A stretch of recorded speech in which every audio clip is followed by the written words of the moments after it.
Good Friday morning, everybody. Welcome into Morning Invest. Hope everyone is doing well on this September 3rd. I'm Clayton Morris. He is my producer, David, down there in the little old box. Hello.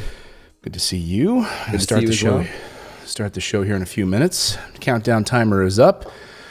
We got a lot to talk about today. The jobs reports just came out just a few moments ago, and we'll dive into that data. We've got some updates from Joe Manchin, who's trying to derail the stimulus package this morning. Actually took the time out of his day to write a full opinion piece in the Wall Street Journal detailing how he wants to, basically end the next round of stimulus. So they chose him as the bad guy again, huh? I thought it'd be somebody different. Mm-hmm. No, it's Joe. He likes being the bad guy. Yeah, I guess so. Hasn't heard his pocketbook yet, I guess.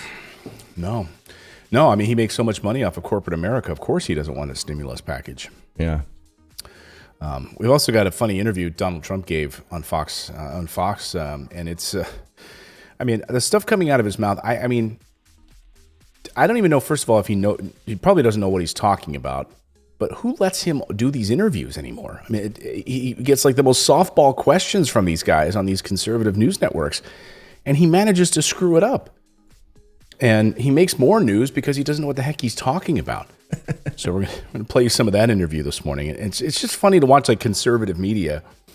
They're falling all over themselves trying to figure out how to critique this economy right now. I'll wait till you see what Stuart Varney had to say about the stock market, which is exploding. Sounds very different than what he said about the stock market when Trump was president. So we'll play you some of that. Good bowl of hypocrisy this morning. And we got your pet photos today. Yes, we got a lot of pet photos, so thank you for sending those in. And we have a daily newsletter. You should check out our daily newsletter. If you go to morninginvest.com, it's totally free. Jared White says, well, according to Clayton's headline, Joe Manchin, West Virginia's biggest dirt bag pile of bleh. Sorry. Yeah, exactly. That's pretty much what it is. Yeah, Joe Manchin versus the stimulus, like Joe versus the volcano. Anyway, we got a daily newsletter. I would encourage all of you to go and grab it. It's totally free. If you go to morninginvest.com, it's delivered to your inbox first thing in the morning. We cover a bunch of big stories. We cover some funny stories as well. You can read it in about 5-10 minutes. It's a way to kickstart your day. And I don't know if you saw the. I don't know if David, you can put it up on the screen or not. No, he's trying to right now. Wait, what's this? There it is. There it is. So one of our stories we covered in the newsletter this morning. See, this is David showing you the newsletter on the screen here. One of the stories we did this morning was about Grimace. So did you see that story? So yeah. Can you read that? Bud? Yeah. Read it. A McDonald's manager in Canada revealed that Grimace is an embodied taste bud. Is he supposed to be suffering from inflammation? Like who would? Oh, what a happy like kid's toy. He's a giant taste bud. That's what he's supposed to be? A giant taste bud. Okay. Did you ever think that he was a taste bud growing up? What did you think Grimace was? I didn't know. He's kind of like a Snuffleupagus to me. Like one of those mystery creatures. Like, what is it? It's not an elephant. Yeah, it's not an elephant. He's not a gumdrop. I don't know what he is then. I don't know what he is. Yeah. And I I guess I never tried to figure it out. I mean, he was just Grimace. Yeah. Rick says, fourth stimulus derailed. Man, it changes every day around here. Yeah, you can blame Joe Manchin for that. So, we'll get to this story a little bit later in the show, but Joe Manchin voted to allow the $3.5 trillion stimulus reconciliation package to move forward. And then he writes an opinion piece in the Wall Street Journal saying we shouldn't do it now. So don't shoot the messenger, Rick. I'm just a lowly caveman news Nobody anchor. padded his pockets enough. He's like, well, you know what? You guys were ready to grease my pockets a little bit, but you didn't, and so now I'm backing out. Yeah. Need more money, man. Rumple Gold, thank you for your super chat, says, I always labeled Grimace just a monster. Yeah. Yeah. Yeah. By the way, if you'd like to become a channel member, you can do so. We're going to turn on members-only chat here as the show begins in about 5 minutes.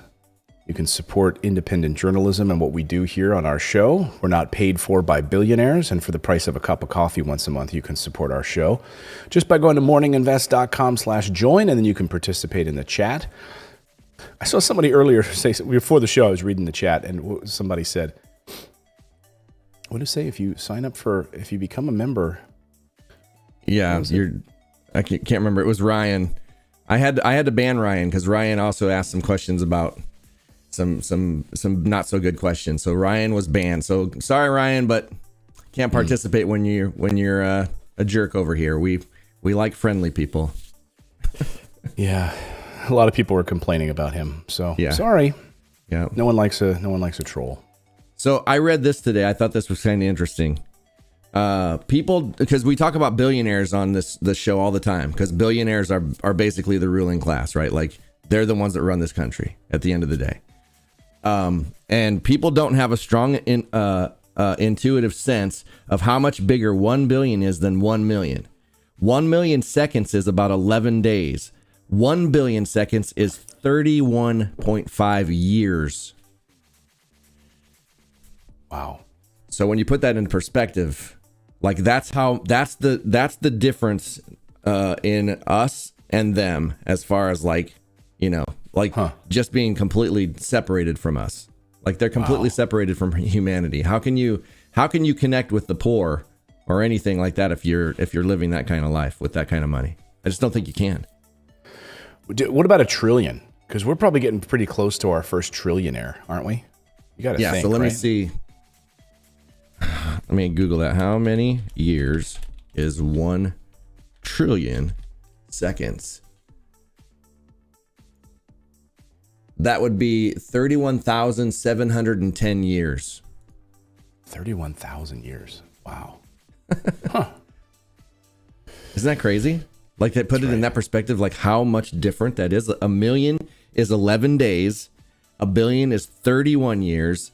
And a trillion is 31,000 years. That's crazy. Like according to some, the Earth isn't even that old. Oh yeah, yeah. Some people think, isn't it? What religions believe that like we lived alongside dinosaurs? Isn't that Baptists? No, it's definitely not Baptist. I grew up Baptist, and no, okay. They definitely don't believe anything that cool. Okay, it's it's that dude. Gosh, the guy that built the ark. Oh, Noah? No, no, the one in Alabama or whatever it is. The not Ken Ham. I can't remember the guy's name. Benny Hinn? No, not Benny Hinn. The guy that Benny Hinn was the guy that you go to see him speak live, and he would like slap you in the face and heal you, right? That's the guy, right? Yeah. Yeah. Man, I love religions. Religions are hilarious.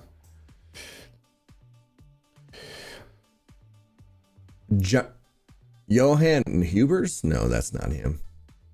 Yeah, help me out in the chat. There is a religion that Kent Hovind, someone says, William O'Leary. Oh, it is Ken Ham. That's his name. Ken Ham. Yeah. Doug says most right-wing Christians are science deniers. Yeah.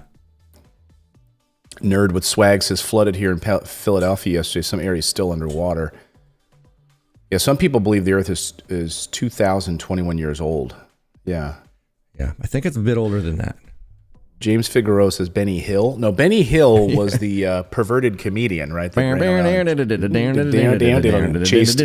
women all the time, right? Yeah.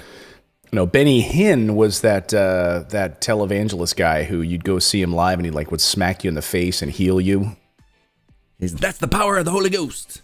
Put my hands on you. You feel it? You feel it? Well, I don't know, but I feel you grabbing my breasts. I don't know if that's... Flat earthers. Flat earthers are hilarious too. Growing up, I was Southern Baptist, and growing up that we weren't even allowed to play cards. Is Southern Baptist the ones that can't dance? You're not allowed to dance? Dance, cards, any of it. That was John Ashcroft. Remember that? John Ashcroft was, when he was Attorney General, he wasn't allowed to. Remember the statues behind him when he was Attorney General? He had them put robes over them because he didn't want to see a woman's breast. Wow. Isn't he the guy that karaoke'd, like, sang something about some America or something? You remember that? Oh, he sang the Eagle song. Yeah. When the eagle soars above. See if you can find that. When the eagle flies. What was his last name again? Ashcroft, John Ashcroft. I remember him singing. I think I sound pretty much like him. When the eagle flies. Okay, here we go. You found it? Yeah. I'm only going to play a John. small clip of it, though. Here's Southern Baptist John Ashcroft. Make sure my volume According is to his up. religion, he's not allowed to dance, but he can sing. Well, that's debatable. It's time to let the mighty eagle soar once more. Let the eagle soar like she's never soared before. From rocky coast to golden shore. Let the mighty eagle soar. You know that he was like, guys, please, come on. I want to sing this. I feel like it's really going to bring the country together. Like, I got to do this. This is my moment to shine. Oh, my God. Let the mighty eagle soar. No one ever told me that I could sing before.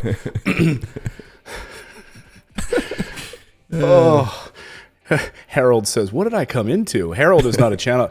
Harold, if you're new here, welcome to the show. Yes, we welcome. cover the news, but we do have a lot of fun here on the show. Yes.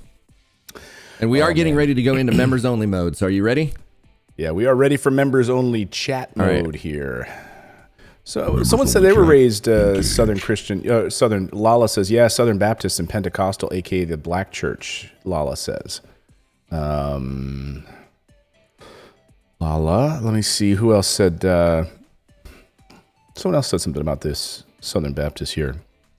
Stephen Hall says, yeah, Southern Baptist here as well, just not that strict. No snakes here.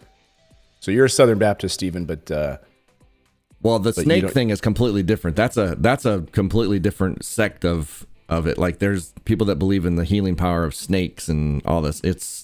There's some weird religions out there, I'll tell you. Mm-hmm. I'm just going to say this, right? I mean, slap me if you want, but aren't all religions weird I mean, pretty much. To me, they are. To me, they are as well. But, I believe in, I'm deeply spiritual. I believe we're all connected by an energy. I believe we're all connected energetically. Mm-hmm. But to like give it a name and like, I love that some religions are like 20 years old that they just invented, like. Yeah. Like Scientology. Right. And then like somebody finds like a golden tablet up in the woods somewhere, like that's, you can. They find it in a hat. Oh, okay. Golden tablets were in a hat. Okay. Just want to be sure about that. Yeah. I could see finding golden tablets up on a mountain or something. I mean, that would make sense. But in a hat, come on. Right. That's where all golden tablets are. Yeah. Let the eagles soar like they've never done before. The religion is Pentecostal with all the snakes. Gotcha. Oh, okay. I went to a friend's church one time, a girl I was dating, and we're sitting there and they started praying, and then all of a sudden everybody like dropped on the floor next to me and was like speaking in tongues and everything. And so I'm just like looking around, like looking down. I'm like, all right, I'm out of here. So I'm stepping over people, like convulsing and everything and walking out. And I just walked right out the door and I went home. I was like, I am not sticking around for this. Sorry, I'm not dating you anymore. Yep. Wow, thanks for inviting me for this crap show. Wow. Nothing makes sense. Nothing makes sense. Let the mighty eagle soar. Frederick says L. Ron Hubbard once wrote a bad movie and then he wrote a bad religion. Yeah. Oh, I seriously can't believe like how like some of the people that are involved in that religion, like, I don't know. It just baffles my mind. Like Tom Cruise and. Have you ever watched that Netflix documentary on Scientology? Yeah. Oh yeah. I've that's watched pretty much on anything on religion. I'll watch because it interests me. Yeah. Yeah, I'm fascinated by that stuff. I mean, Yeah. it's amazing. It's amazing how people can go down that rabbit hole. I mean, it's very easy to see. I mean, I'm actually reading a book right now on Charles Manson called Chaos by this journalist who he spent 30 years working on this case, and the stuff that he uncovered about, about the family and also about Hollywood people that were close to Manson. They all pretended like they didn't know him, and how the prosecutor basically made a whole, like, withheld evidence, made crap up. Wrote the book Helter Skelter, made tons of money off of it so he could put forth his narrative of this Helter Skelter idea, even though it had nothing really to do with it at all. Mm-hmm. And how these people would just like fall under Manson's like cult-like spell. Even the music guy, even Melcher, the guy that wanted to like give him a record contract, like got down on his knees and thought he was like Jesus. Like that's how people can be so freaking dumb. I mean, they just get swept up in it. Think about David Koresh. Yeah. Right? Take these like weak-minded people and like convince them that you're going to, I don't know, lead them to the promised land or something. And then these people end up getting ripped off. The same thing happened with like Bikram, like the guy that created Bikram yoga, hot yoga. You ever watch that documentary on Netflix? I've never even heard of that one. Oh yeah, I mean he would have these women like under his spell that he was like this like like a yogic guru and all these women and I don't know if he ended up getting prosecuted for it. Oh yes, I did see that. I did watch that. Yes, so strange that people like, I don't know. That's just like the pretty recent one. That one where the celebrity just went to jail.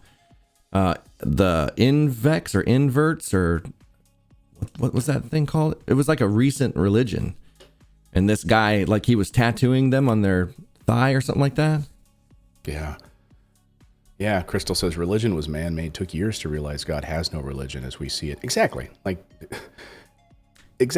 there should be no religion. Like we are all connected by this spiritual force that connects all of us, which you want to call it God, you want to call it whatever, like a, English style name you want to picture it. That's the problem I have with it, is like this personification of a guy sitting there with a long white beard and Yeah. It's a spiritual force for good. It's a spirit. It's a spiritual bald eagle. Let the eagle fly. All right, let's get to the news, shall we? All right. It is Friday, September 3rd. Welcome into the show. We've got a jam-packed show for you today on the broadcast because we got new jobs numbers that just came out moments ago. We'll get to those jobs numbers, what it means for the economy. Also, inflation concerns. The White House, doubling its inflation forecast. Maybe is it just a rounding error? I don't know. We'll get to those numbers this morning. And thanks to Joe Manchin, the next stimulus could be dead on arrival. Thanks, Joe. I saw someone in the chat earlier said, man, every day, the stimulus is on track. The next day, it's not. Yeah, thank your senators. Thank your members of Congress for this. Don't shoot the messenger. And conservative media is finally admitting the truth about unemployment benefits. We've been reporting it here all along. We knew that it was a conservative talking point to try to eliminate unemployment benefits for people. Well, now even the conservative media is admitting the truth. We'll tell you what that is today on the show. Let's get uncomfortable and let the eagle fly.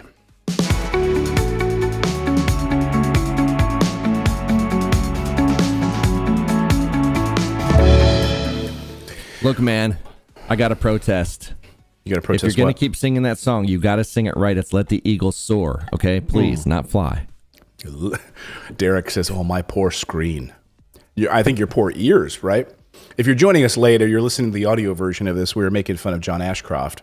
We were talking about religions, which I think all religions are hilarious. But the John Ashcroft, remember, he was like a Southern Baptist. He wasn't allowed to dance or whatever. He was Attorney General under Bush, and he used to sing really badly. He would sing, and he would sing it. I think he was on Letterman at one time, and even Letterman had him sing it on there because he was totally goofing on it. But that's the thing. I think no one ever told him that he sings so poorly, right? He's surrounded by yes men. That's the problem with these politicians. They're just surrounded by yes men, right? And they're like, well, I got a really good singing voice. So you guys want me to sing my Soaring Eagle song? They're like, yeah, John, go ahead. Go ahead. I would have and loved to sing have it. seen him sing to Simon Cowell. Could you imagine? Let the eagle soar. All right. Okay, I'm going to stop you right there. All right, let's dive into it, shall we? We do have, I should mention before we kind of dive into the news, we do have our daily morning newsletter. Please go grab it. First thing in the morning, we send it out. It's totally free. You can download it and subscribe. Just go to morninginvest.com. Make it a part of your morning. Please, please, please. It's totally free. And we have pet photos today on the show. You can see here on the rundown, we have pet photos coming up at the end of today, at the end of the show. If you want to send in your pet photos, we do this every Friday here. We feature your pet photos. Send them in by emailing us at pets@morninginvest.com. Pets@morninginvest.com. Okay, let's get to the jobs numbers and the latest on this front this morning. So, all right, let's dive into the jobs numbers. We just got the jobs report in a few minutes ago. And yesterday we saw the jobless benefits were really, really good. Jobless benefits different than the August jobs report. Totally different, okay? So the stock market yesterday went up on the jobless benefits on Thursday. Well, get ready for the stock market and everything else to go down today because of this. Jobs report disappoints. Only 235,000 positions added versus the expectation of 720. I honestly cannot remember a time when they were that far off from the Labor Department numbers. That is not good. That is not good. Job creation for August was a huge disappointment. The economy adding just 235,000 positions. Economists had predicted 720,000 new hires. The unemployment rate dropped, so we were going up. It was going well. Right now, it's down. It went from 5.2% to 5.4%. So August total was the worst that we've seen since January. And there's heightened fears, of course, about the pandemic and the impact that rising COVID cases could have. We're seeing a surge of cases across the South. Florida in particular. Look at the jobs numbers here. I mean, we can see how this compares in the total non-farm payrolls. So you can see, obviously, March and April during the pandemic over here, where we had this huge collapse, right? 20 million. Then bouncing back, drops down here in December. Again, 2020. Here's right around when Biden was elected or inaugurated, goes up, down a little bit in April. And now this is the worst since January. Worst since January. Leisure hospitality jobs, which had been the driver of gains in previous months, stalled in August as the unemployment rate in the industry ticked higher to 9.1%. Month also saw an increase of about 400,000 in those who said they couldn't work for pandemic-related reasons, pushing the total up to 5.6 million. There're just not enough jobs. It's not that there aren't enough jobs out there. The placement firm Indeed says that there are about 10.5 million job openings right now. Federal Reserve officials are watching these jobs numbers for clues as to whether they can start easing back some of the policy they've been providing since the pandemic started. So this could be both good and bad for the stock market because, we were talking about tapering, right? And that the Fed is going to start to pull back some of this additional money for Wall Street. It doesn't look like that's going to be the case at the moment. And I wonder, how this is going to, what do you guys think? How is this going to affect a possible stimulus plan? The 3 point, well, at least on the bipartisan infrastructure plan, and then also the $3.5 trillion plan as well. I think that there's huge, this number is not good. And I think that conservatives who were hanging their hat on the idea that the economy is improving, we're doing really well, we don't need any additional stimulus in the economy, everyone's getting back to work, we don't need a stimulus. And I think that this really, undercuts that argument. I don't think this is good news at all for the economy. And really troubling signs as we head into the fall. If it's bad in August, what's it going to look like in September when we see surging COVID case numbers and we see obviously possible flu and it gets colder and everyone's back to school? What are we going to start to do here? So this new jobs data is not good. But watching conservative media has just been hilarious lately. I know you need a good joke, you need a good laugh from time to time, but watching conservative media figure out how to handle the Biden economy and the jobs numbers and all of these things. So yesterday, Stuart Varney over on the Fox Business Network, he can't handle what's happening with the stock market. Like record numbers, S&P 500, the NASDAQ has just been doing gangbusters lately. And they just don't know. They're trying to find ways to just criticize in any way that they possibly can because Trump's not president. So clearly this has nothing to do with Biden, and this is bad news. So the economy going up, the jobs numbers maybe not so good, but the overall stock market doing great, banks doing great, housing off the charts, wages are actually going up. So Varney, though, he feels really bad about this. He's really nervous about this. Street too. Look at this. The Dow is going to be up about 120 and the Nasdaq up about 50. We need a guy like Bill Baruch. Fortunately, we've got him. He's here right before the market opens. All right, Bill, everything's up. Cryptos, gold, stocks, bonds, everything's up. In your opinion, how long does this last? Listen, I mean, you saw this last year. We had a nice big run into September, and then out of nowhere, we had a couple of days where it started moving lower, and it fed on itself.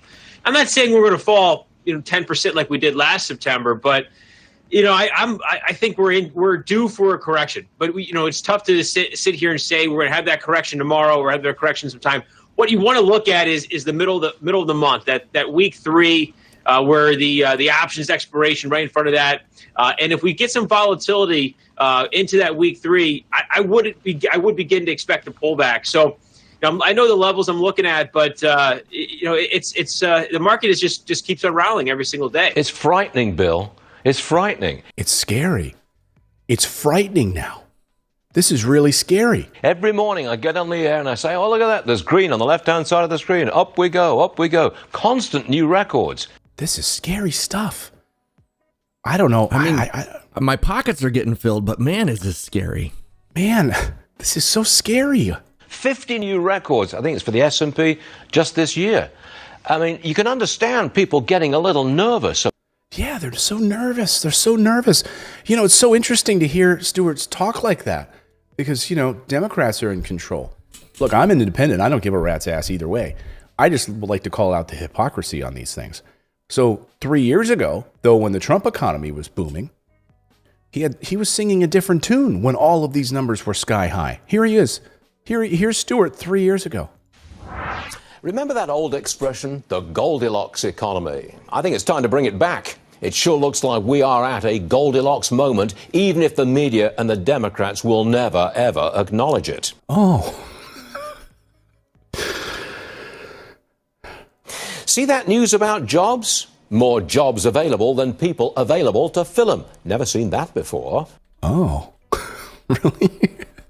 See that from the Atlanta Fed? They're predicting 4.8% growth for the economy. That's huge. Now, that's a moving target, but it's still a very strong growth rate.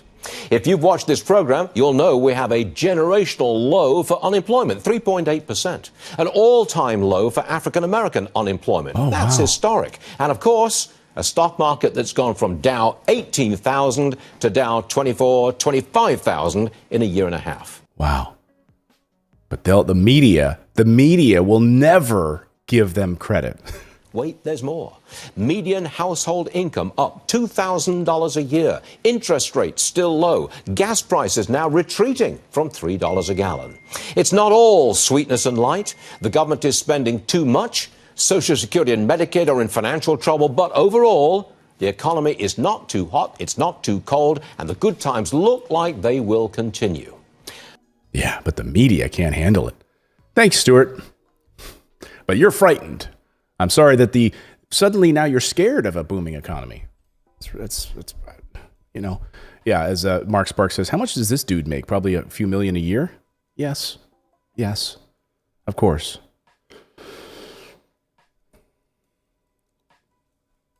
So inflation, that's the next piece of this. Inflation looks ready to take off. Inflation looks ready to double the previously forecasted rate. This is not good. According to the Office of Management and Budget this morning, the White House had predicted that inflation would rise 2% this year. but the forecast now has that rate at 4.8%. This is for consumer prices. So no, you're not imagining it. Like if you're out there and you're seeing price of just about everything going up, you're not imagining that. Yes, the cost of just about everything is going up. When you go to the store, when you're buying your meat, when your gas prices, all of it is up now. And by the way, it's showing up in fast foods and other places. So if you go to Subway and you get those food prices are more now. Go to your McDonald's. I did my sweet potato chips were half price yesterday. They dropped $2. Oh, that's down good. From $6. Yeah, they're $4. So I went ahead and got some this time.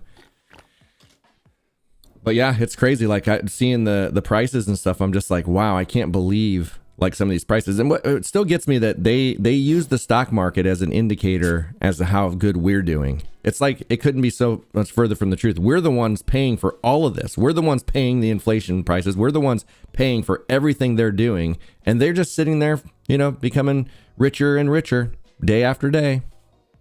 Yeah, Frederick says, Subway, the land of the fake tuna. Lisa Pettit says $2.91 per gallon. Oh. Less chips, more air in the bag. Yeah, that's true, Art Sullivan. Milk is normally, Lori Goodpasture says milk is normally $1.87 a gallon. Yesterday it was $3 a gallon. Real bacon, Mary says, is that $8? Wow. Rent going up, everything going up. Price of everything is going up. So, you're not imagining it. Everything is more expensive. And from the Office of Management and Budget, the fact that they're saying it's now going to be double what they thought it was. Double. By the end of 2023. The good news is that the forecast for 2022 is better. So it could drop down a little bit by 2023. So you got a few years to pay twice as much for everything. So just hang in there if you can. Hang in there if you can. But it's, our gas. So Asia says, I fear no one but, Asia says, I fear no one but God and my mother. Irish says our gas here is $3.35 a gallon. Arlene says $3.15 a gallon. And Shavar says, people making virtually the same wages. When people talk about wages going up, the wages that are going up are like really in the corporate space. I mean, let's be honest. Are wages really going up at McDonald's? Are wages really going up at Subway? Are you really making more money at at McDonald's? Does anyone here who's watching work at McDonald's or work at Burger King or other places like that? I'm curious what you make per hour. I used to work at McDonald's. I think I made $5.25 an hour when I worked at McDonald's. Yeah. Hey, where did your follow me on your video go? How do I do that? I don't know. I don't know how to put it up. Yeah, it's an overlay. I don't know how there you go. There we go. I turned it off because I was recording something unrelated yesterday. Oh, gotcha. Okay. I think I must have hit save or something. I saw someone say, let's see, who was that super chat? I'll read this here. Bandits Bud says, I'm disappointed in the way your show made fun of religion. My passed away grandmother was the most spiritual and kind person, and she loved her Lord. Okay, I'm not making fun of your grandmother. I'm just I'm not making fun of. I think organized religion is, it's for some people, but I'm not a believer in dogma, like that anyone has has a claim on the truth, like a human being has the claim on the truth. Like here's a book that I wrote, and this is the only way it is. Like I'm very spiritual. If we speak our truth here, it doesn't mean like we speak our truth, but if that's not your truth, that's not like we're not saying you can't have yours too, but like you're just sitting here listening to us and we're just speaking ours. So, which, we have a right to. My grandmother was Catholic, and I used to go to mass with her, but I'm not. I don't. Yeah, do my that. mom is still Baptist and QAnon. QAnon. Yeah. Baptist and QAnon. Yeah. Is that a religion now? I don't know. They act like it's a cult, I think. Yes. Yeah. No, I called her on the phone and she started talking about that. And I was like, wait a second. Are you being serious right now? And she's like, yes. I'm like, I got to go. Love you, Mom. You're like, You're like, I got to go back to that church where the people were throwing themselves on the floor and convulsing and speaking in tongues. Okay.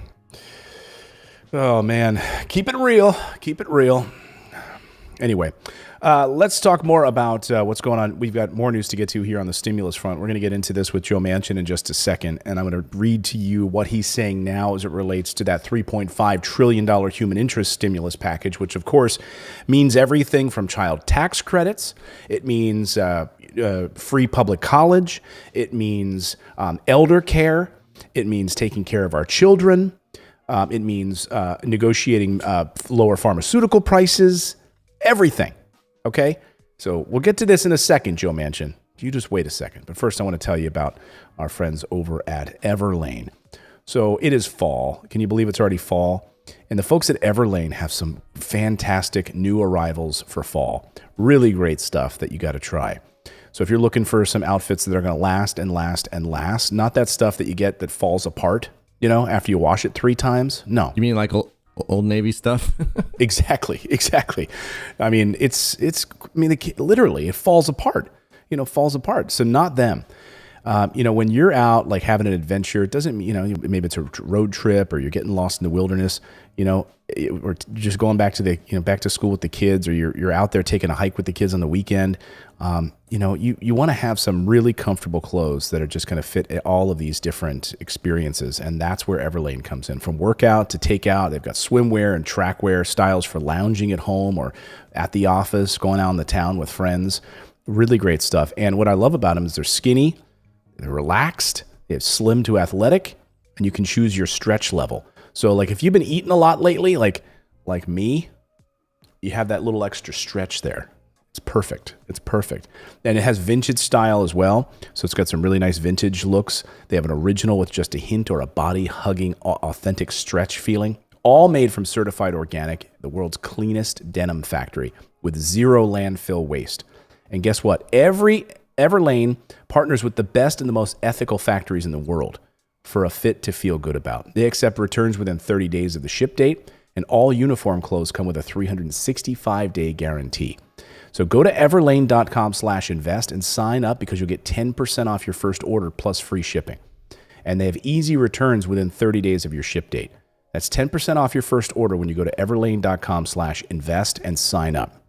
They do really fantastic stuff with their ethical factories and fair wages. Reasonable hours for the skilled workers who craft their clothing. Really beautiful, timeless designs that I like. I really like their t-shirts too. I got their the Heather Oatmeal uniform t-shirt. Looks really, really sleek. So our thanks to them for supporting the show. Okay, let's get into Joe Manchin. So not surprising, or maybe surprising, I don't know. Senator Joe Manchin from West Virginia, a few weeks ago, you'll recall, voted to allow the $3.5 trillion stimulus plan to move forward. The reconciliation piece, okay? Now, this is not the $1 trillion one that they already passed. This is the bipartisan one that they already did, right? Where that's going to fix roads and bridges and all of that stuff, right? They already passed. That's done. It's not signed yet, done, completed, but he's on board with that. No, this is the one that's going to help you, okay? This is the one that's specifically going to help you. Child tax credits. This is going to help our elderly population. It's going to help young kids. It's going to help us negotiate lower prescription drug prices. Expansion of Medicaid. All of those things are in this additional $3.5 trillion, including possibly additional round of stimulus checks. All of that. So a few weeks ago, Joe Manchin supported and voted for allowing it to move forward for a vote because he was in support of it and says that he thinks it was good. He and Kyrsten Sinema. Oh, how a few weeks have suddenly changed because now Joe Manchin has now decided to call for a pause in the spending and says, no, let's not do this right now. In fact, he decided to write an opinion piece for the Wall Street Journal called Why I Won't Support Spending Another $3.5 Trillion. Did they just reach out to these reporters and like, hey, can I write an article in your rag? Sure, sure, Senator. Because somebody else recently just did a op-ed in the Washington Journal or the Washington Post. Yeah, Washington Post. Someone did an opinion piece. It was I forget who that was. It was on the Afghanistan withdrawal, wasn't it? Yeah. So you can just, you can run these things anytime you want, you know? So why I won't support spending another 3.5 trillion, he says, amid inflation, debt, and the inevitability of future crises, Congress needs to take a pause. This is the time for us to take a pause, by the way. Okay. The nation, as Manchin writes, the nation faces an unprecedented array of challenges and will inevitably encounter additional crises in the future. Yet some in Congress have a strange belief there is an infinite supply of money to deal with any current or future crisis, and that spending trillions upon trillions of dollars will have no negative consequences for the future. I disagree. So this is the hill that he's now going to die on. When we have a stimulus that's going to help you, and the spending goes to help you, this is his hill to die on now. An overheating economy has imposed a costly inflation tax on every middle and working class American. At 28 trillion and growing, the nation's debt has reached record levels. Over the past 18 months, we've spent more than 5 trillion responding to the coronavirus pandemic. Now, It left out a little crucial point there that 5 trillion went to his buddies. Exactly. Oh, he's going to leave that out, of course. Where was his op-ed then?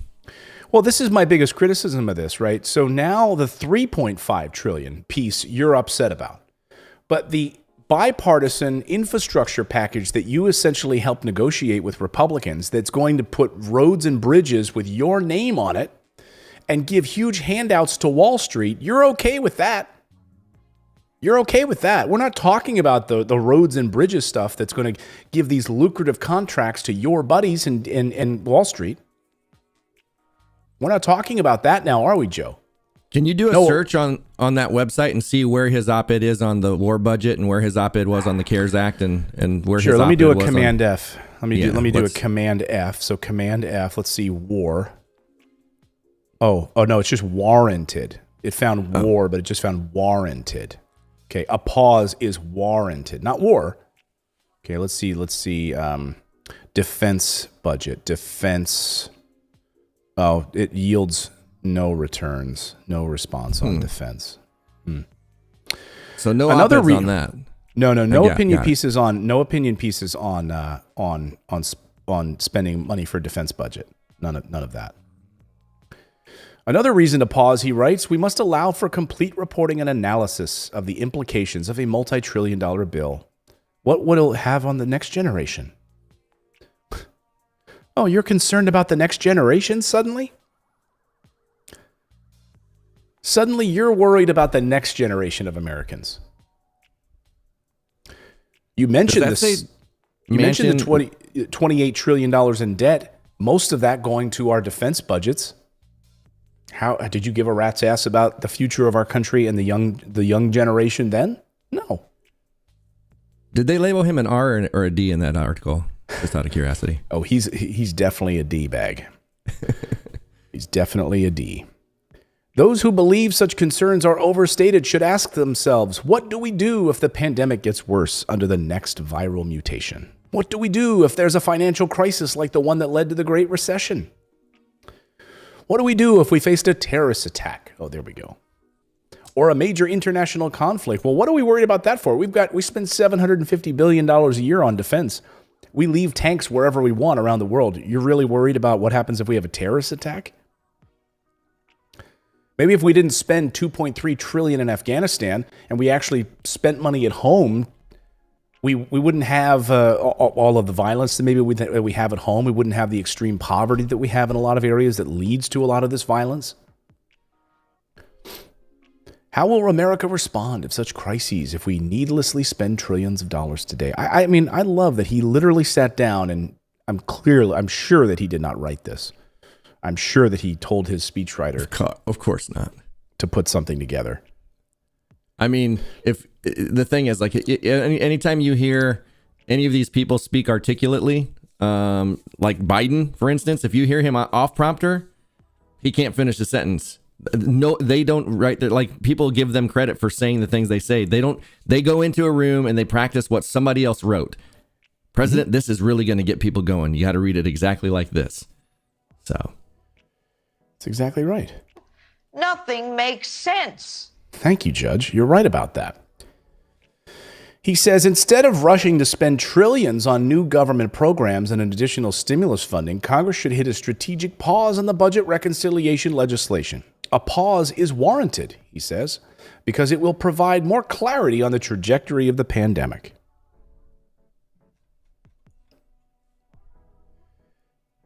What? What does that have to do with prescription drug prices? What does that have to do with student loan debt? What does that have to do with Medicare? So it'll provide more clarity? We have to pause and not have a stimulus because that'll provide more clarity on the trajectory of the pandemic. Hey, I got news for you. This $3.5 trillion stimulus package isn't really pandemic related. Frankly, has nothing to do with the pandemic.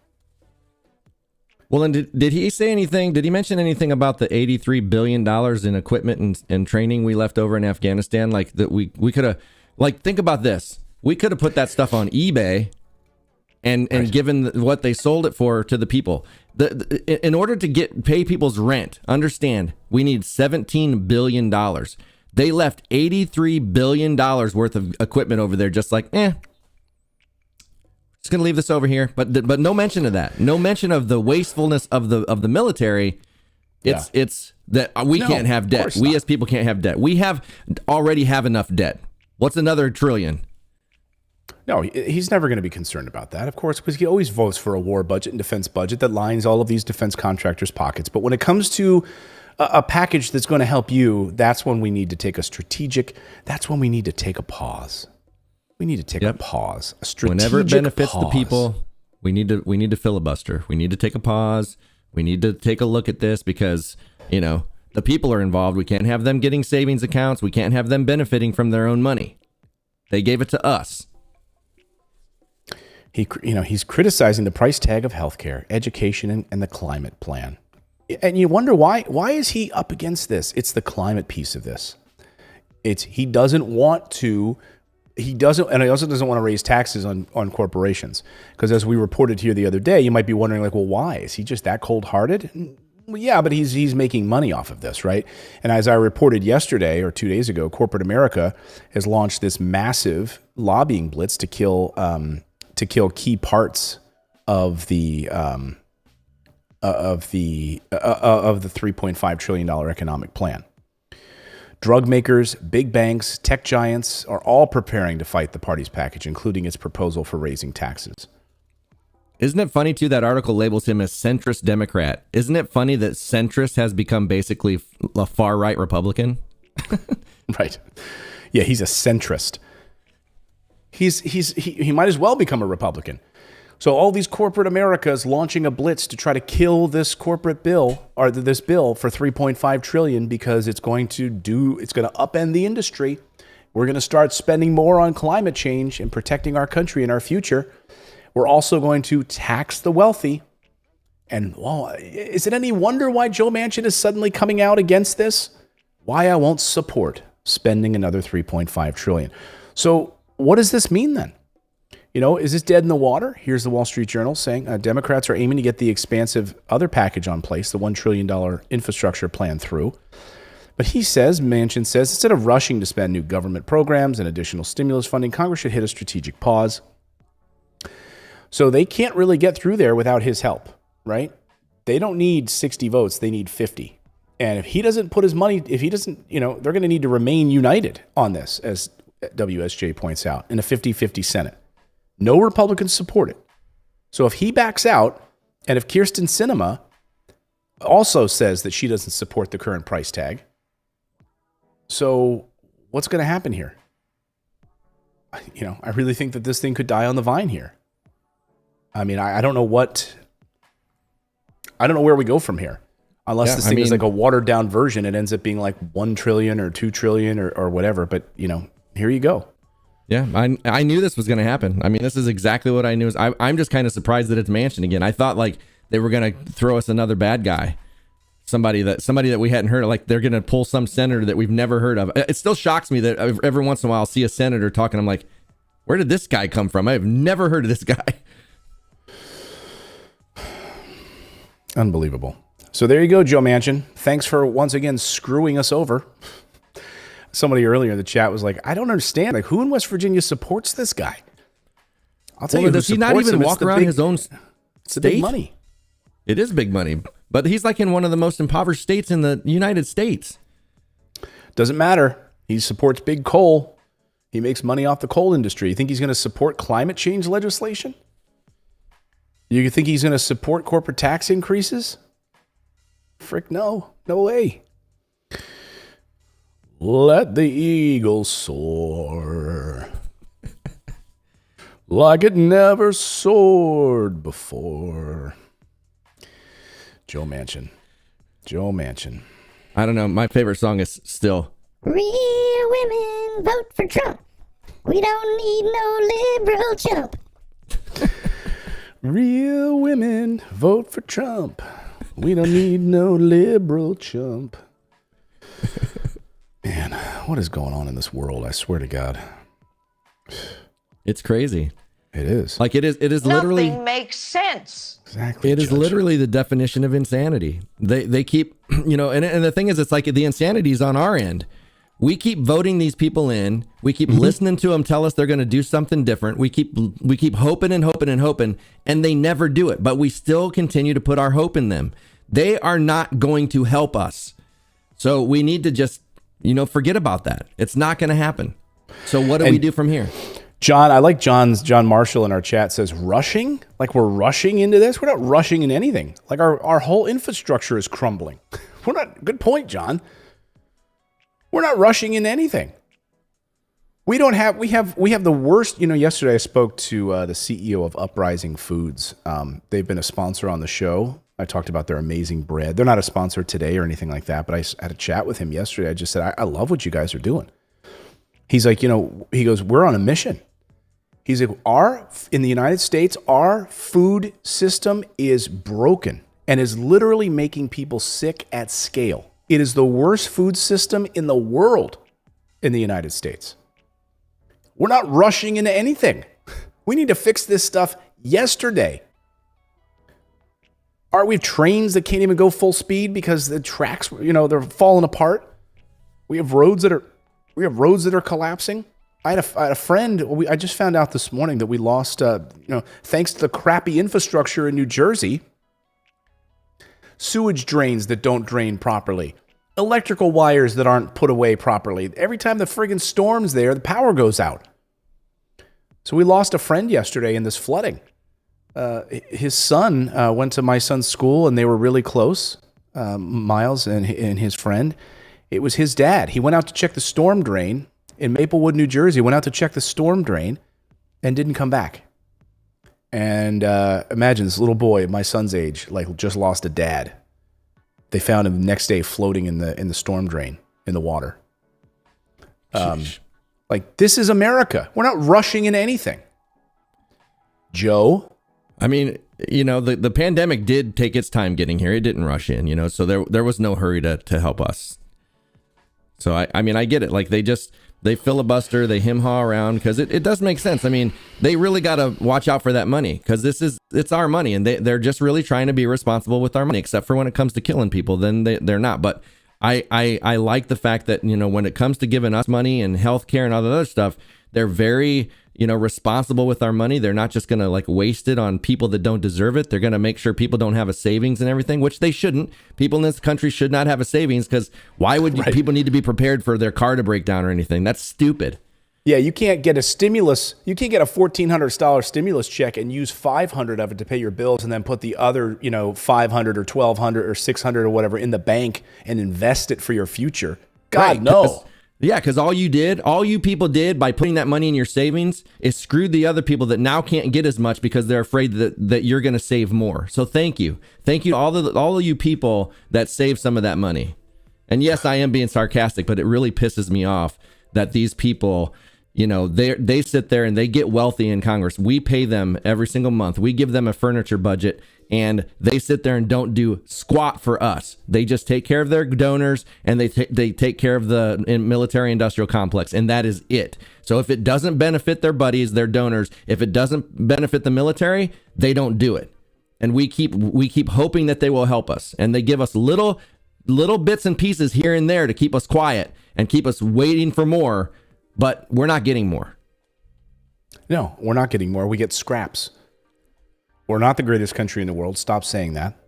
Stop saying it. It's making, it's beyond now. It's just a joke, right? Stop saying that. Stop saying that. And, people like this literally can spend billions of dollars rushing into any war, any conflict around the world that we want to, whether it's Somalia, Yemen, Iraq, Afghanistan, God knows where. Like, I don't even know all the places that we're invading lately. We can spend all that money, but we can't take care of the people. Thanks, Joe Manchin. By the way, how many of you are watching from West Virginia today? If you're in West Virginia, this is how you make change. I mean, you got to throw these guys out. These guys have to be thrown out. If we can remove this money out of our political system, put people in place who are not bought and sold by these lobbyists, by these corporations, this country is going down the toilet fast. Well, and isn't Manchin, this is his last term, right? He's not going to go for re-election. Didn't I read that, or didn't you? We talk about that? Well, I've talked about that. We don't know yet whether or not he's going to seek re-election. We don't know. I think with all this power that he has over the past year, I mean, clearly it's going to his head. So who is he going to want to leave? These aren't the kind of guys that leave, No, they're by careerists. the way, he can write a whole opinion piece in the Wall Street Journal like this. Like he snaps his fingers and Wall Street Journal prints an entire article for him. They even had a graphic artist make this, Like, is that one of Bush's paintings?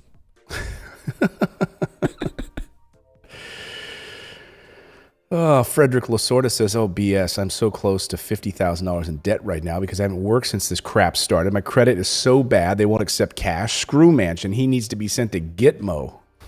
I like that.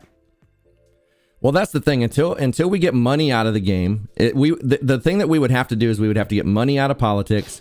Lobbying would be illegal. Like, they could not have lobbyists. Get money out of it. No super PACs or anything like that. And then you're going to get people that aren't incentivized to get into these positions. You have people that know full well when they go in there that they can write their own paycheck and get in there and then get out and go be a lobbyist, make a lot of money, go work for Bears and Stern. I don't think they're around anymore, but Goldman Sachs. They go do speeches. Like, these guys, they become multimillionaires while they are in there. I think Joe Manchin started a company or something and made like 20 million or something that his daughter got or something, like the crazy amounts of money that these people make over the $15,000 a month we give them, every one of them, plus their, annual $30,000 furniture budget. We give them plenty of money to live on, but they go in there because they know there's an incentive to, help get these bills out so that they make money. Yeah, they'll enrich themselves, of course. I mean, you don't take these jobs because you want to help people. I mean, there's very few of these members of Congress that do it. Right. And if you got money out of it, if you took money out of the equation, you would get people that were there to help people, because these narcissists that are there to make money, they wouldn't want to do it anymore. They'd find something else. They'd go be corporate execs or something. Well, and that's the thing. Back in the day in the United States, you didn't spend time in Washington. You were there for a period, and you'd go back to your farms. You'd go back home and live there. Now it's a career, and now K Street with all the lobbying firms, and it's a permanent, infrastructure of money. Yeah. So how often are these people even around their constituents? And the thing is, if you are, let's say you're an independent journalist and you're one of their constituents, and you walk up and you start asking them hard questions about things that they're doing, they make you look like you're crazy. They make you look like a conspiracy theorist. They blow you off, and they won't answer your questions. Like, a senator, why are you supporting this endless war? And they just sort of smile and walk by. Like, Senator, why do you want us to go back into Afghanistan? Why are we still spending billions of dollars in Iraq? And, who's that guy over there? Can we got to go. All right, no more questions. We got to go. Yeah. And I'll tell you why. It makes us safer. Thanks, buddy. Thanks, everyone. We got to go. Yeah. America, do you feel safer because we're invading Iraq? Absolutely zero accountability. The media doesn't hold them accountable. No one holds them accountable. So behind closed doors, they're making deals with lobbyists. They're making all of this money. They're making stock purchases and everything that they have to disclose. As long as they disclose them, it's okay. And they're getting rich while we're suffering, and nobody holds them accountable for anything. And so even the Wall Street Journal, like at the bottom of this piece that they published sort of in response to his, his article, like they wrote their own news article around his article in their own newspaper, okay? And at the bottom of it, they say, Mr. Manchin's, they sum it up nicely with a little bow. Mr. Manchin's opinion article suggests that the government's fiscal capacity be reserved for future potential crises rather than new programs today. So to be clear, future pandemics, that's what we should we should use, not spend the money now. So future pandemics. Not on the current one? Not on the current one. Future pandemics, future wars, future terrorist attacks. That's the argument that basically he makes in this article. So not the fact that America's crumbling, that Americans pay 10 times the amount for prescription drugs in this country, that Americans don't have good health care, that Americans are the sickest, unhealthiest, fattest country in the world with the worst food system in the world. Everything we eat has sugar in it because of the sugar lobby in the corn starch or the corn syrup lobby. But no, we don't need that. Screw the 12 million kids that didn't have internet access during a pandemic to go online and get internet. Screw that. Forget it. Forget that part of it. Just screw it. Well, and I see people saying that. I see people saying that getting money out of politics and then term limits would help. But I personally don't agree with term limits because I believe term limits is just a way for us to be like we're too lazy to look into people.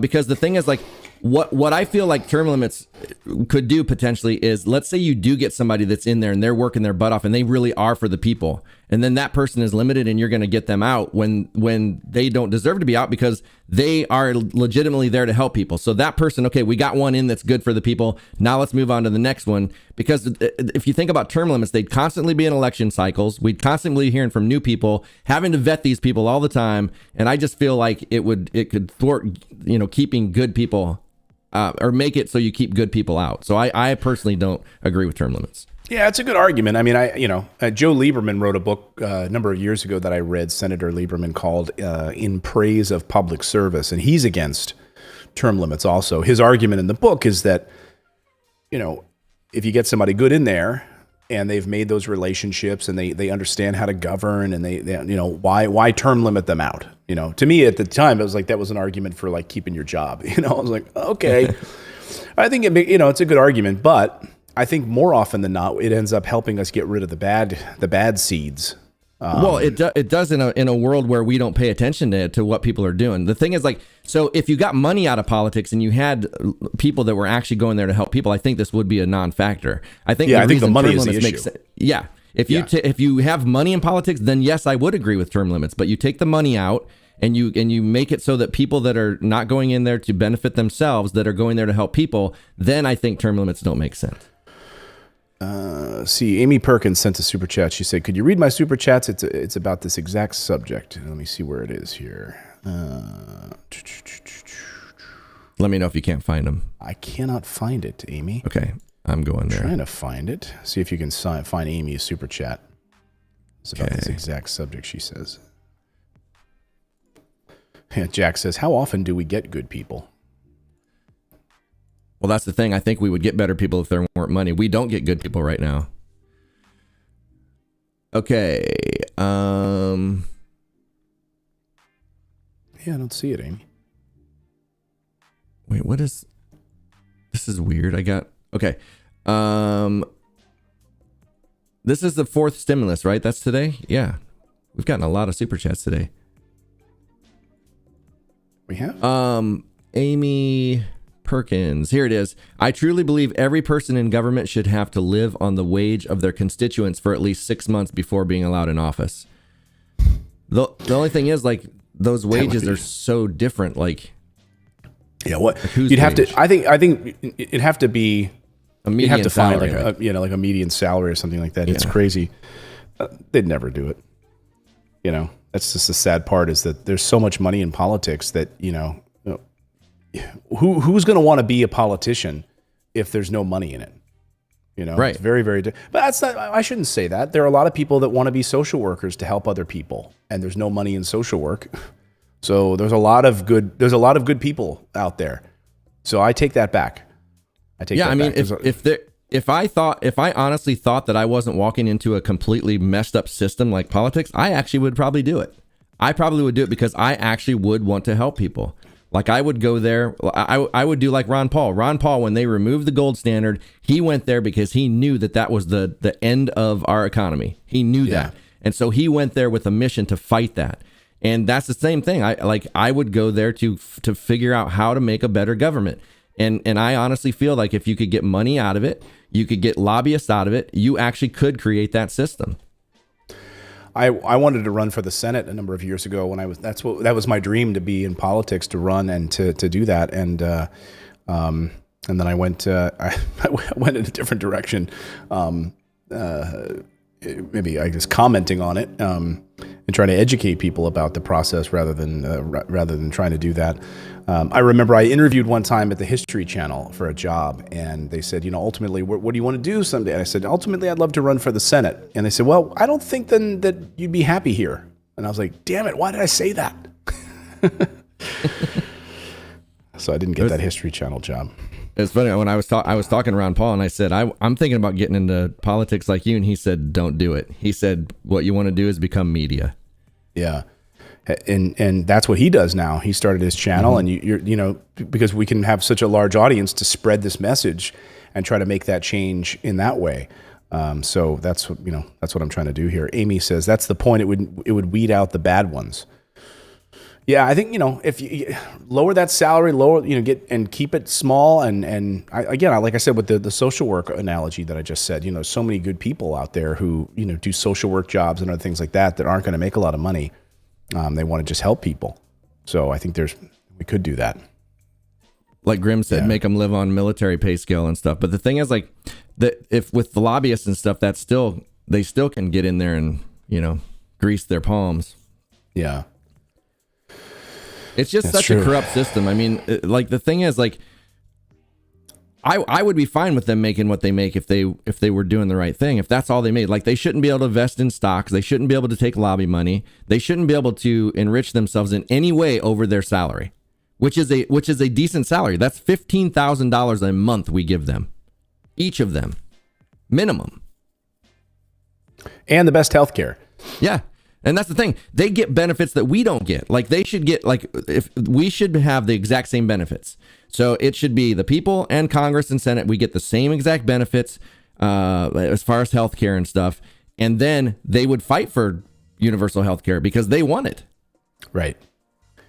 Right. And I think to Grimm's point, like giving them a military budget, the military, they're taken care of in large part. I mean, they obviously get VA loans. They can have access to the healthcare system.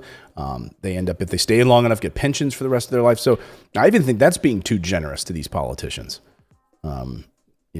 So I don't know. Let us know what you think about this in the chat below. We got more news to get to here. We're going to talk about this unemployment data here in a moment and these unemployment benefits, which are drying up for many of you. Let me know in the chat, how many of you right now are still, dealing with unemployment benefits, waiting on it, or watching those dry up or had relied on those and now you don't have them anymore.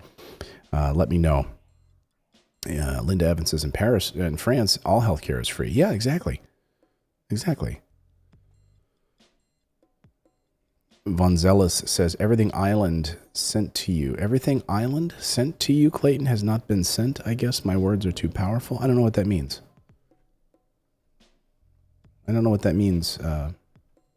Sorry, I'm just reading the chat. I didn't understand what that meant. I'm not seeing it. Von Zealous says, everything island sent to you, Clayton, has not been sent. I guess my words are too powerful. I don't know what that means. I don't either. Okay, we got more news to get to. We'll get to Babbel here first, though. But I want to tell you about our friends over at Babbel. If you're traveling right now, or you're thinking about traveling, and you want to go out there and see the world, or whether you just think, I would really love to learn a new language. It can be challenging to accomplish even the simplest of tasks if you don't have the language when you're traveling. Thankfully, there's Babbel, the #1 selling language learning app. And through Babbel's bite-sized lessons, you'll learn new language skills. My mom did it before she came visiting us. She was studying Babbel to get these just small phrases, just about, where's the bathroom, how to get, can I place an order, that sort of thing. Babbel has 15-minute lessons. And it makes it a perfect way to learn a new language on the go. If like you're standing in line waiting for something, you can jump into your app on your phone and do a Babbel lesson. They use AI for their lesson plans, and other language learning apps use AI. But Babbel lessons were created by actual experts, 100 different language experts. I can tell you, just working with actual humans who've designed it makes a total difference. With Babbel, you can choose from 14 different languages, including Spanish, French, Italian, and German. Plus, Babbel's speech recognition technology helps you improve your pronunciation and your accent. And right now, when you purchase a 3-month Babbel subscription, you'll get an additional 3 months for free. That's 6 months for the price of 3. Just go to Babbel.com and use the promo code INVEST. That's BABBEL.com, code INVEST. Babbel, language for life. Just download the app and play with it. You're going to be blown away by how easy it is to use. I really like using Babbel. And it just builds on itself. It's pretty cool. Like you can just see your progress like happening very, very quickly. Very, very quickly. All right, let's talk about what's going on in the unemployment realm. So we've got new unemployment data this morning. And, we've been very critical of the mainstream media, and we've been specifically critical of the conservative media for talking about these unemployment benefits and basically saying that, these states, they need to cut this unemployment benefits. And that's the reason why we have this labor shortage. People need to get back to work, and we got to stop giving people $300 or $600 a week. That's keeping people home and lazy. You guys are just lazy. And to which we've debunked that argument here on the show multiple times, even before we had all of the additional concrete data. It just wasn't flying. Turns out people weren't willing to go back on these frontline jobs that were paying them horribly and were asking them to basically risk their lives without the benefit of any proper PPE or any additional assurances that they would be taken care of. Just go back and make $7 an hour, stand there, and who cares if you die of COVID? We need our bottom line filled. So all these low-wage jobs. Who cares if you can't even pay your car insurance or car payment with that? Like that barely buys you food.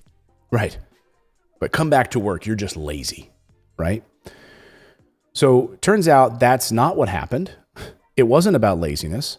And now even the Wall Street Journal is admitting the truth. Never thought I'd see this day. Well, the states that cut unemployment benefits saw limited impact on job growth. Half of U.S. states that ended enhanced unemployment insurance benefits early ahead of the nationwide termination of benefits for millions of people. States that cut unemployment benefits saw limited impact on job growth. So here's how the piece breaks down. States that ended enhanced federal unemployment benefits early have so far seen about the same job growth as the states that continued offering unemployment and extra aid. In fact, one of the only things that it did was actually hurt the local economies. So all of these red states, overwhelmingly, I think it was 27 Republican governors.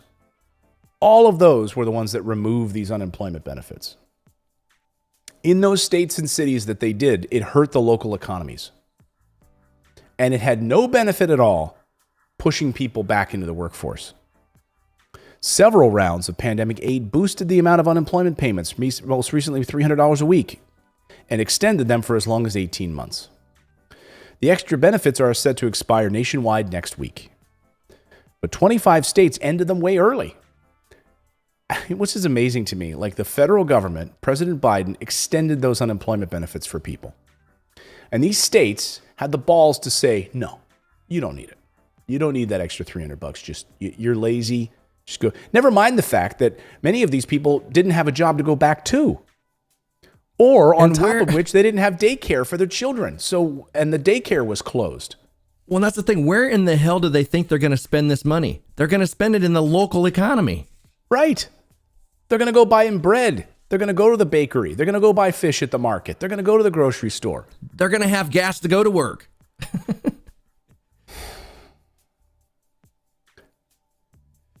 But the 25 states that ended the enhanced unemployment benefits over the summer, most of them moved to other pandemic-specific unemployment programs, such as benefits for gig and self-employed workers.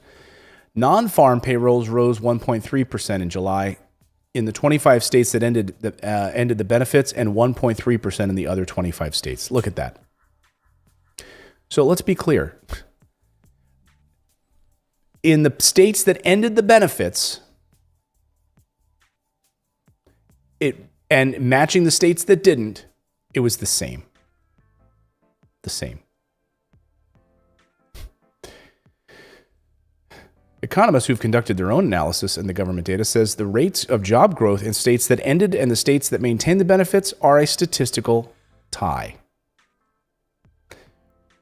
If the question is the unemployment insurance benefit the key thing that's holding back the labor market? The answer is no, definitely not, based on the data.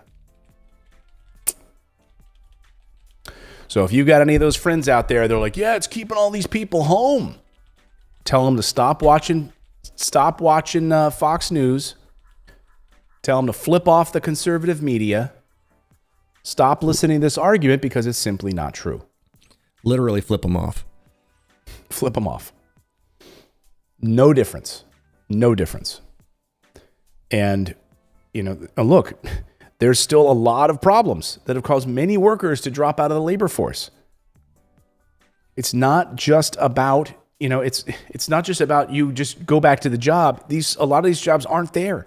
The money's not there. They're massively in debt and the job doesn't pay well enough, or they're being asked to go on these front lines in these jobs that are not safe.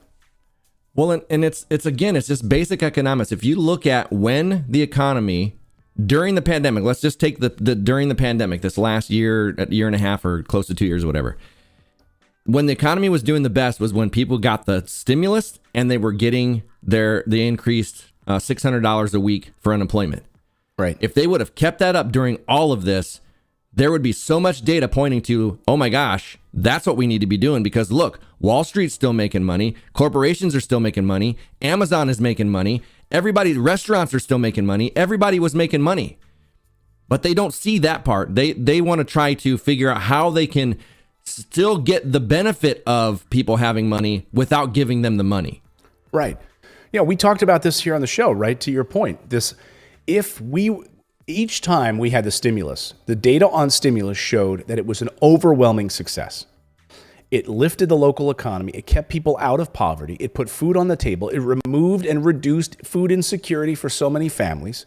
Families were also able to put money and save some money. People were able to start new businesses for the first time. We've got a lot of people here who are watching this show who started new businesses as a result of the stimulus. They were able to lift their family out of poverty for a short time. We saw the first reduction of poverty in the United States in years thanks to the stimulus. And it helped across the board. It was so awesome for Joe Biden to do that too. Oh, wait a minute. No, that wasn't Biden. That was Trump that did that. Huh. Exactly. Sorry, but Joe, Biden's $2,000. Did Biden's $2,000 do the same thing? It wasn't $2,000. Come on, man. Oh, get it right. Oh, sorry. Arizona, which cut the extra $300 a week benefit in July, and New Mexico, which maintained the benefits, saw employment gains. Imagine that. So New Mexico saw payroll gains.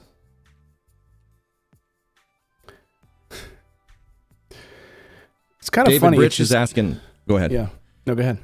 David Britz is asking, who started business with the stimulus? Lots of people. We did a story on that a couple weeks ago of all the millennials that started businesses with that stimulus money. Yeah. And we've had people right here in our chat. I mean, there's people right here in our chat. Amy, Kristen, there's been plenty of people that decided to start a business during this pandemic thanks to the additional stimulus benefits that were able to help them get started. I mean, overwhelmingly, what we found with universal basic income, why I'm such a big proponent of universal basic income, is that exact idea of removing the stress and anxiety, and putting some money to help lift people up so that they have that they have that safety net, they have that security to do what, to start with. Swedeman says, I was making $7.25 an hour in the 1980s, and that was good. And now I'm making $21 an hour. I can't afford anything. Can't afford everything.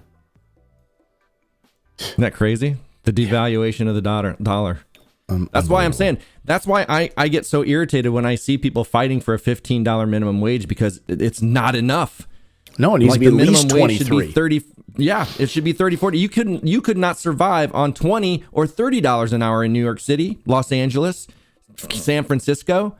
So, that's why I get so frustrated. Like, when they were announced that bill and $15 minimum wage, and we're going to fight for it, and it's going to happen over 5 years. Like, 5 years, $15 an hour is not. I mean, it's such a bad thing to get to a hill to be on, because it doesn't really help. $15 doesn't really help. Yeah. I mean, the data says if you want to, the poverty level is like $23 an hour. So yeah, you just want to give people poverty wages. Grim in our chat says, I started my business with stimulus. Yeah, a lot of people have. Just even in our own chat today, people have. That's awesome. That's awesome. All right, let's talk about this. So President Trump making the rounds once again on TV. It's hilarious to watch this as anytime you need some criticism of President Biden, let's bring out President Trump. Let's get him. Let's get the former Trumpies on television let's get Kayleigh McEnany over here. Let's get Stephen Miller. Let's get anybody who worked in the Trump administration to criticize President Biden during this Afghanistan collapse and withdrawal of this 20 years war. So let's get President Trump. So he made the rounds. He was on. He popped over to Stuart Varney's show the other day on the phone. And this interview, I mean, it's hilarious for a number of reasons. But to listen to the conservative talking point, is that there's three things that you could have done, right? You gotten out of Afghanistan, stayed in Afghanistan, or just not done it, or just stayed there a little bit longer, or maintained the same level of troops that we had there in perpetuity. And conservatives are saying, yeah, well, Trump it wouldn't have been this messy. It wouldn't have been this messy if Trump were there. The very thing that Trump signed into law, the agreement with the Taliban, was to remove all U.S. soldiers from Afghanistan by the date certain. Biden extended it by 3 months. And even then, with that extension, it was still a mess. And then launched the largest air evacuation in history to get these people out of there. And the people that are staying there basically want to stay there. The 100 or 200 that are left have either some sort of dual citizenship. And he said, anyone who wants to come, you will be welcome. It'll be an open-ended invitation, and you can leave anytime you want, and we will bring you home. And it was a mess. It was an absolute mess. The fact that we lost, service members, civilians died, additional drone strikes, it was horrible. But we're out of there. Hallelujah, we're gone. But if you listen to Trump, he somehow would have done it better, but he couldn't answer these questions. So Stuart Varney asking him the questions like, how would you have done this differently? What did he do wrong? And Trump he couldn't figure out what to say. Total softball interview, and he doesn't know how to respond. The media is spinning this as a positive. All the headlines say, ending America's longest war. How do you see it? Well, it should have been a positive. First of all, what all media headlines says that this is a positive? Are you kidding me? Everywhere I look, all the mainstream media has been criticizing Biden for this. Everywhere, calling it a disaster. Everywhere. Everyone's saying that, and Joe Biden's, his approval ratings are in the toilet now because of Afghanistan. The mainstream media saying, well, this is why we should stay there. Washington Post opinion pages saying that we should stay there. What? Who's saying that this is amazing? I haven't seen that. Have you? Anywhere? I haven't. Nope. If you have, let me know. I haven't seen it, but he's like, the media is framing it this way. The media is spinning this as a positive. All the headlines say, ending America's longest war. How do you see it? Well, it should have been a positive. Exactly. What is he reading? Like, is he going down rabbit hole third-party blog sites? I haven't seen it anywhere. All the media is spinning it. Are you kidding me? It's been wall-to-wall coverage on CNN. Everyone's been criticizing it. All over Fox, everyone's been criticizing it. People are calling for his impeachment. I don't understand. And it was a massive negative by anybody that has a brain and that reads 95% of even the media that you talk about. It's terrible. The platter was set. We're all set to have a victory in terms of getting out and getting out with. Oh, yeah. So the platter was set. So we negotiated this. It was all set. It was all set to get out with a victory. A victory? What's a victory? Are you kidding me?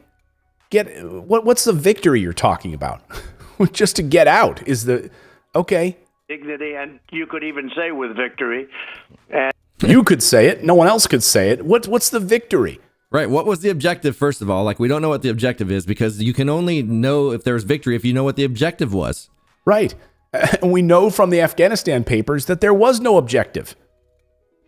And it was all lined up. The Taliban was petrified of us. They were. Oh, yeah. It was all lined up. They were petrified of us. They were just staying away, and all he had to do is take what we did and finish it up and take all the equipment out. I actually said every nail, every screw, I want everything out. And the people out, obviously, you start with the people. So just out of curiosity then, President Trump, like if that's really what you wanted, then why didn't you do that? Because you were already withdrawing. And you were leaving equipment behind. So if you said that, bring every screw home. And you know what? I don't know this for sure, but imagine if there would have been a peaceful exit from Afghanistan and he would have done it that way. And let's say there wasn't the chaos there is now or whatever that they're spinning. That could have got him reelected. Right. I supported the fact of getting the heck out of there. Republicans didn't know what to do with him when he was running for president because he was up there on the stage pointing right at Jeb Bush and saying, your brother got us into one of the most worst wars in American history. And everyone cheered. And Republicans were like, wait a second. The warmongers in the Republican Party were like, uh-oh, what's going on here? People and then the equipment, and then you blow up what you want to blow up, and you keep maybe Bagram, because we were planning on keeping Bagram because of its relationship, its location. But that's total garbage. Because in your agreement with the Taliban, all U.S. troops had to leave Afghanistan. Gone. No base holding at all. So this is a total lie. To China. This is a $10 billion base that they built over years, and it's there. It's built, and it's near. It's in a perfect territory for us to have as an outpost. And President what Biden they've done blames is you. so terrible. And many people are there. Many people are left behind. It's not 100 people. You'll find out it's many hundreds of people. And others. And to leave that military, I looked at your list yesterday, I looked at it tonight again, and I looked at it. The list is growing on the amount of machine guns and planes and helicopters, of Apaches, and they're the finest you can get. And they were flying them yesterday. They weren't disabled. They were flying them yesterday and celebrating with people hanging off. I don't know if that was, if they were friends hanging off or they were torturing people. But there were. Well, I don't really pay attention to facts, so I don't know. People tell me, people. I don't know. People say I love how he would say that all the time. That's his thing. Like, I don't know. People say that they had people hanging off the helicopter and they were torturing them. I don't know. I don't know. I don't know. That's what people say. I don't know. People hanging off Apaches yesterday. To Mr. leave that President, equipment, billions and billions of equipment behind is insane. Well, he really wants him to know Biden Biden blames you. Well, actually, interestingly, he doesn't. Because if you look at what he said not one soldier was killed since I signed the deal. We signed a deal that was conditions-based. Everything was conditioned. And by the way, they didn't fulfill some of those conditions, and we bombed the hell out of them. And they called and said, okay, we'll do this. And they were doing everything for us. They would have taken a look at when they started moving and taking over Afghanistan. So at the beginning, he says they liked us. They were staying away from us. And then he just contradicts himself and says they weren't living up to their end of the bargain, so we bombed the hell out of them. Literally at the beginning of the interview, he says the exact opposite of what he's saying right now. They were scared of us. They were terrified. Everything was going great. It was on a platter. They were staying away from us. They were fine with us. They were happy with us. Then a minute later, he says they weren't doing what we said they were going to do, and so we bombed the hell out of them. They liked us. We had a good relationship. I called Abdul. I think he says in this interview, I called Abdul, the head of the Taliban, and we had a good conversation. Was after after I was gone. So Biden made a statement 3 days ago.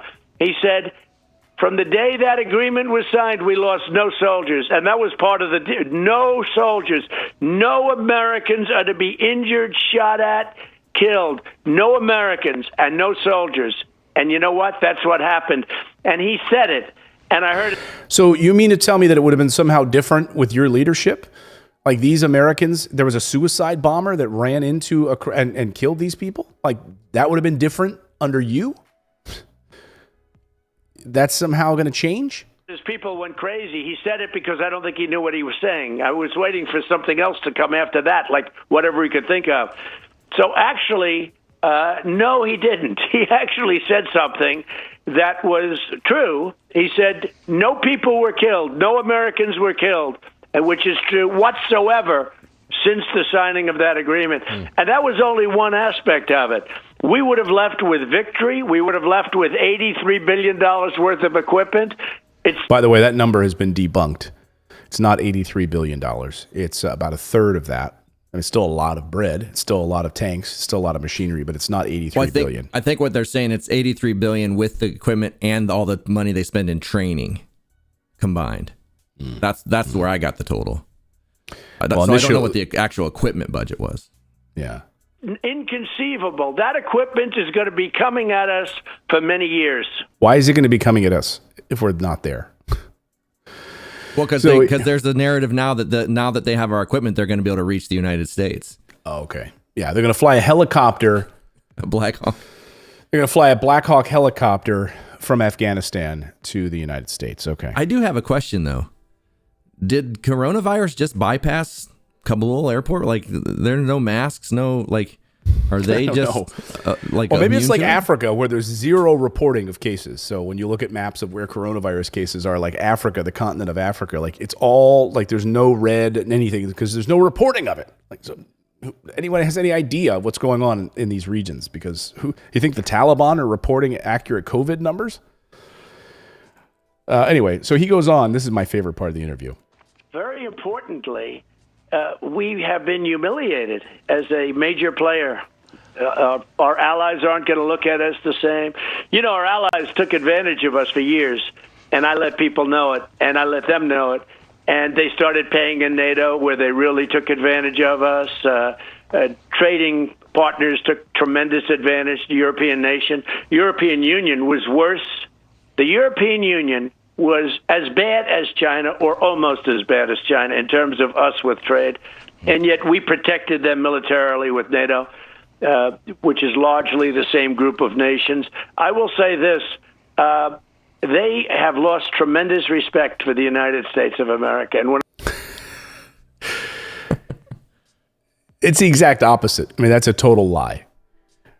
The trust in America has gone up dramatically since Trump has left.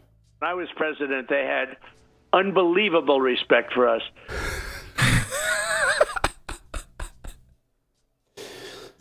Because if they didn't, I tweeted him hard. So literally says that with a straight face. But they have lost tremendous respect for our country. Tremendous. Beyond anything imaginable. Beyond anything imaginable. Unbelievable.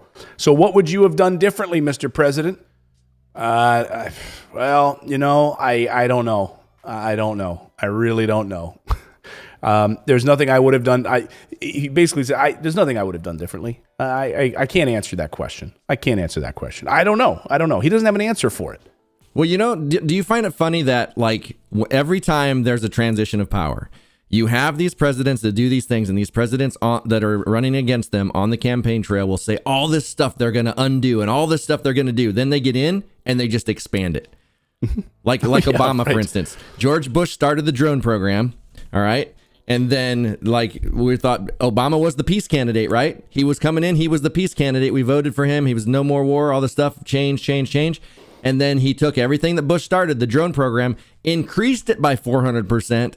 And expanded on it and expanded a lot of Bush policies.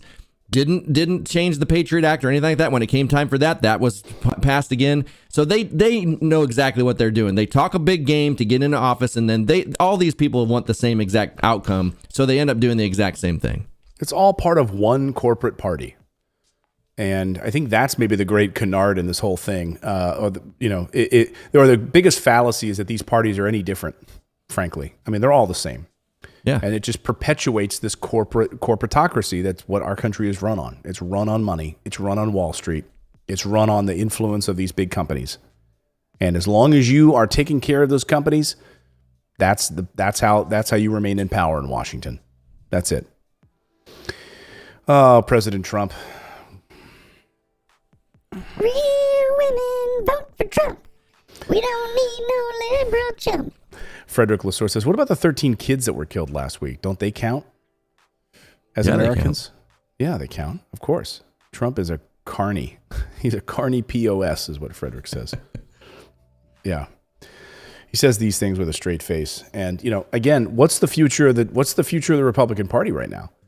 You have Pat Toomey, who is retiring Republican from Pennsylvania, said it's ridiculous to think that we would put Trump on the ticket in 2024. I can tell you the future of both parties. Establishment. It's going to be the same thing. Yep. Yeah, we want Bernie, we want others. It's not going to happen. We just all we really want in this country is just somebody that we can like. We hated Trump because of his tweets or anything. We didn't pay attention to policies. Policies pretty much stay the same. We get Biden. He's easier to look at. He doesn't tweet out loud. He kind of stays behind the scenes and all this other stuff. So, but he's same policies, same stuff. Don't help the people, help the donors. So it doesn't matter. We just want somebody that we think we like. Like Papa Joe. Yep. You know what I like? Grandpa Joe. On this Friday, I like pet photos. It's time for some pet photos on this Friday, and we have a lot of them today. Grover's excited. By the way, I was out front earlier today doing some work. I had my laptop out and I was preparing for the show. And all of a sudden a parakeet, like a really pretty like yellow and like red parakeet, like flew up and kind of landed on the roof above me. And I was like, come here, buddy, come here. But I was trying to get him to hop down. I didn't know if he was like actual, like a domesticated one or something, he like escaped, but he could fly. A lot of times I think they clip their wings when they stay in a house, don't they? Anyway, I had parakeets growing up. The reason I'm saying that is because I got a few parakeets here in the pet photos lineup today. So here is Birdies from Michael Livingston. I had a blue parakeet and a green parakeet growing up. I loved my parakeets. I'd come home after school, they'd hop on my finger, and I would sit there and pet them. Here is Buddy the dog, waiting for my son to get out of work. Buddy looks old. Buddy from Elizabeth. Elizabeth, are you watching right now? Let us know in the chat. Is Buddy old or just has some gray that looks old? That looks like a dog. That looks like a dog that has a very regimented day. Yeah, that's cute. Yeah. It's like Grover waiting for me to come home. Here's Chappie from Patricia Lazaldi. Am I saying that right? Chappie with the hat on. You got to take that photo quick because like Chappie probably didn't want that hat on there. So shook it off as quickly as you can. That's like a, what was the guy in Dexter? Sergeant Batista. A Sergeant Batista hat. Yeah. Chloe from California. This is from Denise. Denise, thank you for sending that one in. This is Coquine. Is that a type of cat? It's Coquine. Coquine. It must be. From Peter Contour. Peter, are you watching today? Peter, let me know in the chat. Dixie. Dixie from Tracy Christian. Is that a, what kind of dog is that? That's a pit bull. Pit bull? Yeah. Looks like a sweet dog. Hey, Chihuahuas. Well, I think, yeah. That is so cute. Here we have an order. Trisha Ann, Benny Charles, and last but not least, Jethro Bodine. I love their names. Trisha Ann, Benny Charles, and Jethro Bodine. My angels with fur from Volina Wells. Volina. Volina, are you here? Those are cute. Jack and Lucy are boxers. They're BFFs from Janice Blevins. Is that a baby boxer? It looks like it, yeah. A puppy. That looks like a puppy. They're both puppies. Chihuahua. Okay. This is Keely Gangsta Style from Kate T. Kate, are you here today? I think I saw Kate in here. That looks like my Chihuahua Abby. Cute. Here's Little Kaylee from Chicago. This is Kathy LaCroix. That looks like Verdell from As Good as It Gets, the Jack Nicholson movie. A little bit. He was a Griffin. That's a Yorkie, I think, right there. Here's Crush. Baby sulcata tortoise from Donnie H. A sulcata tortoise. Never heard of that before. It's a pretty shell. Here's my two pets, Sookie and Cinnamon from Marcy Bacow. I'm don't know how to pronounce the last name. Mark Sparks says, so relaxing now. Yeah, it is. This is a nice morning, right? Just ease into it.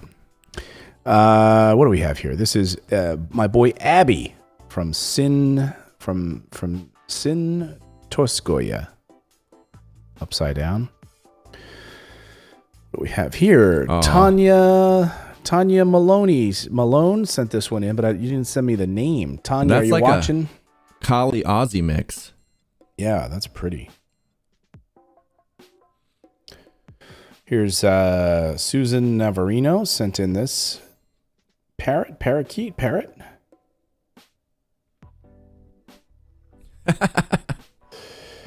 I love that the person has their Weeble app right underneath there on their phone. Ronnie Goitron. That's a derpy dog right there. Here's our seeing eye pets. This is Ara. Is the one standing up. Oh no, Ara. Sorry, Ollie and Caesar. Oh, there's three. I missed the one over there. So Craig and Jenny in Auckland. Is this Auckland, New Zealand? Or is that Auckland somewhere else? But Ollie and Caesar, and then Ara, A-R-A. Thank you for sending that one in. Wow. What? See, I love little kitties like that. This is Nugget. Nugget. That's a good name. That looks like a nugget.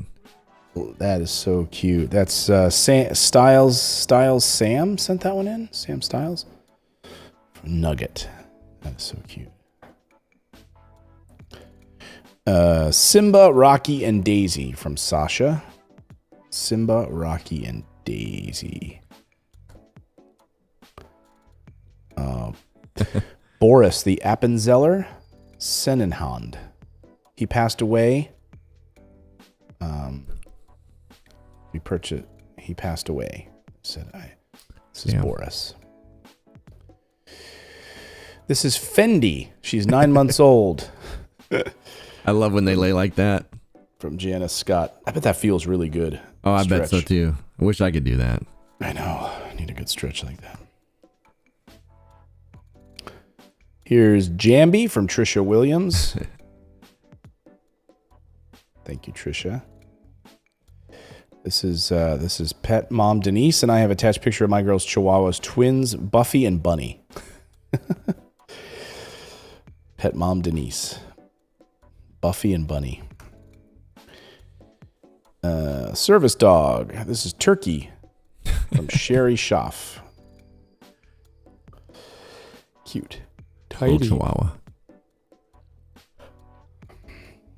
Here's a couple of kitties playing. 2 new kittens. They have no names yet from Stephen Vanderford. Stephen, you don't have any names yet? Maybe we should name them, guys. What do you think in the chat? Pip and Stripe. Squeak. Pip and Squeak. Itchy and Scratchy. Cute. Look at these guys. It's winter in New Zealand for Caesar Those and are Ollie. some spoiled dogs right there. Wait, are those the same dogs that were sitting earlier from New Zealand? Yeah. So you can even tell by the outlet on the back wall that that's a New Zealand. This is actually New Zealand. Parents Craig and Jenny in Auckland, New Zealand. Hey guys in New Zealand, I'm sorry to hear about that crazy stabbing rampage that happened yesterday. This nut job says he was ISIS inspired, goes around and stabs people. Imagine how much worse it would have been if they had guns in New Zealand, huh? There you go. That's it for today. So thanks for sharing your pet photos. You can do that by you can send your emails at pets@morninginvest.com. We'll have them next Friday here on the show. We will feature them. Remember, we don't have a show on Monday. It's Labor Day, and I've got to go to a wedding. Our friend's getting married. I'm excited about that. I think I'm going to do a members-only stream on Monday for everybody, since I'll be here. Okay, cool. So just members. So if you're a member of the channel, I'll schedule a live stream. Probably won't be at like 6 a.m. like normal. It'll be a little bit later, but not too much later. So watch for that. I'll post it in the feed. Sweet. Cool. You can become a channel member by supporting independent journalism by going to morninginvest.com/join right there on your screen. And don't forget, we have our daily newsletter. Are all 3,000 of you who are watching right now subscribers to our daily newsletter? It's totally free. And if you go to morninginvest.com, you'll be delivered to your inbox first thing in the morning. We put a lot of work into it. We think it's, we cover like 5 or 6 big stories of the day that you might have missed while you were sleeping.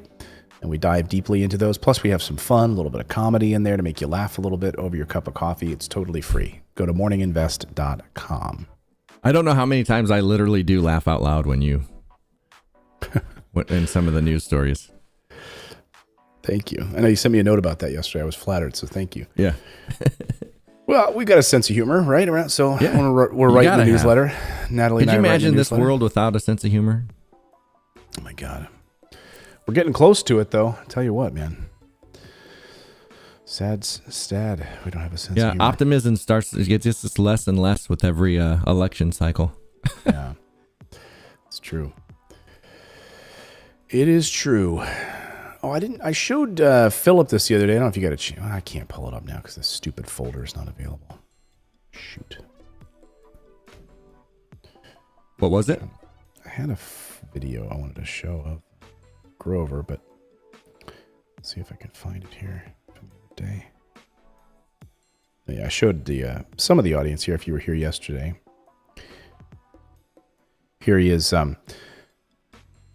So I just the bed was made, and this is like getting ready for bed. He's like, all right, you're gonna go brush your teeth. Fine, then I'm gonna just get in. I'm gonna get in ahead of time. Gotta find my way in here.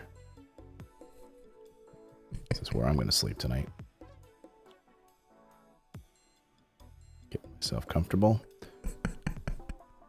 There we go. Ready to go to sleep now. Yep. You can have the rest. I just want this little spot.